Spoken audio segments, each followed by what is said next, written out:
டெல்லியில் நடைபெற்ற கலகத்திற்கு தலைமை தாங்கியவர் யார்? சரியான விடை இரண்டாம் பகதூர் ஷா.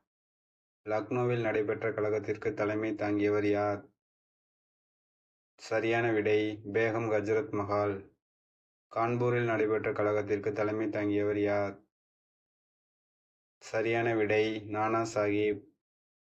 ஜான்சியில் நடைபெற்ற கலகத்திற்கு தலைமை தாங்கியவர் யார்? சரியான விடை ராணி லக்ஷ்மி பாய். குவாலியரில் நடைபெற்ற கலகத்திற்கு தலைமை தாங்கியவர் யார்? சரியான விடை தாந்தியா தோப். பரேலியில் நடைபெற்ற கலகத்திற்கு தலைமை தாங்கியவர் யார்? சரியான விடை கான் பகதூர் கான். பீகாரில் நடைபெற்ற கலகத்திற்கு தலைமை தாங்கியவர் யார்? சரியான விடை கன்வர் சிங்.